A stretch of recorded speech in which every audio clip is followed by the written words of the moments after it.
আসসালামু আলাইকুম ওরহমতুল্লাহি ওয়া বারাকাতুহু।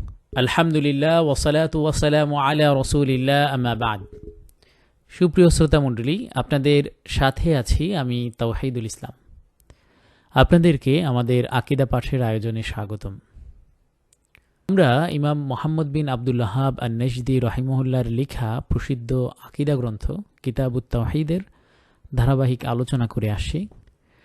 তারই ধারাবাহিকতায় আজকে আমরা কিতাবটির যে অধ্যায় নিয়ে আলোচনা করব, অধ্যায়টি হচ্ছে বাবু বায়ানি শাইইম মিন আনওয়াইস সিহর।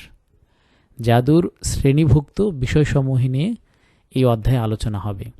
এই অধ্যায়ে হাদিসে যে সমস্ত কাজগুলোকে জাদুর অন্তর্ভুক্ত করা হয়েছে আমরা হাদিসের মাধ্যমে, আসারের মাধ্যমে জানব ইনশাআল্লাহ।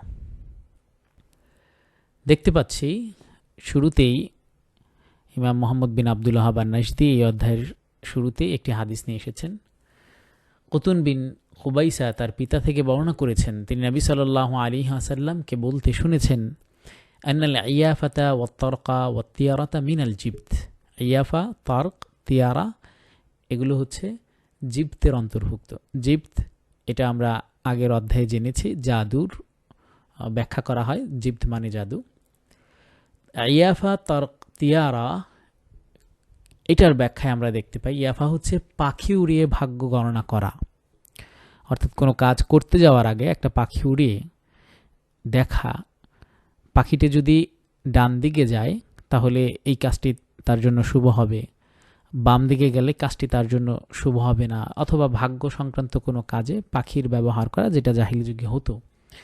আর তর্ক হচ্ছে মাটিতে রেখা টেনে ভাগ্য গণনা করা।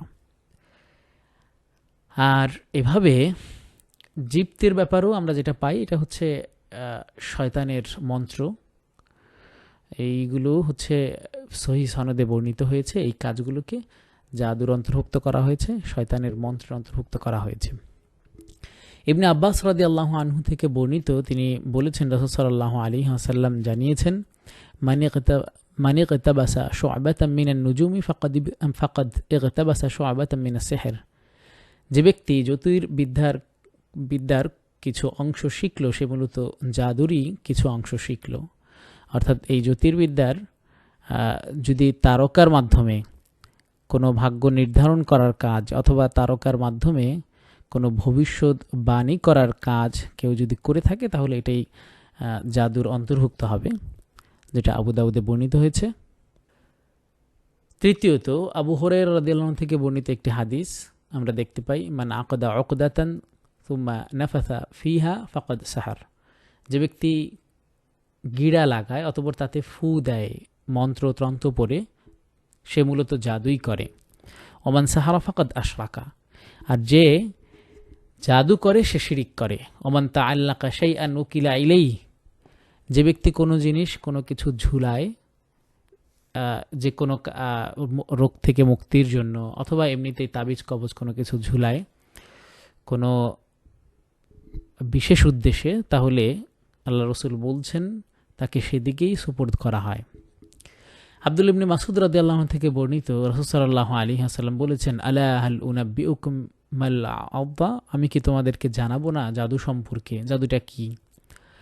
আল্লাহ রাসূল সাল্লাল্লাহু আলাইহি ওয়াসাল্লাম তারপরে বলেন, হিয়ান নামিমা আল-কালাতু বাইনান নাস। এই নামিমা, চগলখুরি বা মানুষের মাঝে কুৎসা রটনা করে বেড়ানো এক রকমের জাদুর অন্তর্ভুক্ত। আল্লাহ রাসূল সাল্লাল্লাহু আলাইহি ওয়াসাল্লাম এটা জানিয়েছেন, সহিহ মুসলিমের হাদিস। জাদুর শ্রেণীভুক্ত বা যে বিষয়টি আমরা দেখতে পাই মানুষের মধ্যে পাওয়া যায়, সেটা হচ্ছে চগলখুরি বা কুৎসা রটনা করা। তারপরে আমরা দেখতে পাই আল্লাহ রাসূল সাল্লাল্লাহু আলাইহি ওয়াসাল্লাম তিনি বলছেন একটি হাদিসে, ইন্না মিনাল বায়ানি লা সিহরা। নিশ্চয়ই কথার ভিতরে জাদু রয়েছে।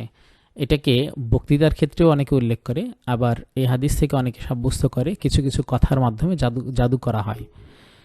এই জাদুগুলো হতে পারে স্বামী স্ত্রীর মধ্যে সম্পর্ক নষ্ট করার ক্ষেত্রে, মানুষের মাঝে বিবাদ লাগানোর ক্ষেত্রে ইত্যাদি বিভিন্ন রকমের। এই অধ্যায় থেকে আমরা যে বিষয়গুলো জানতে পাচ্ছি, ইয়াফা, তারক, তিয়ারা জিপ্তের অন্তর্ভুক্ত। ইয়াফা, তারক এবং তিয়ারার কোনটা দিয়ে কি বোঝায় আমরা দেখলাম। জ্যোতির্বিদ্যা এক রকমের জাদু, ফু দিয়ে গিডা লাগানো, মানুষকে কোনো রকমের কোনোভাবে ক্ষতি করার উদ্দেশ্যে, এটা জাদুর অন্তর্ভুক্ত। কুৎসা রটনা করা জাদুর অন্তর্ভুক্ত। কিছু কিছু বাগ্মিতাও জাদুর অন্তর্ভুক্ত করা হয়েছে। তো এতক্ষণ যাবৎ যারা আমাদের এই আলোচনা, সকলকেই অসংখ্য ধন্যবাদ।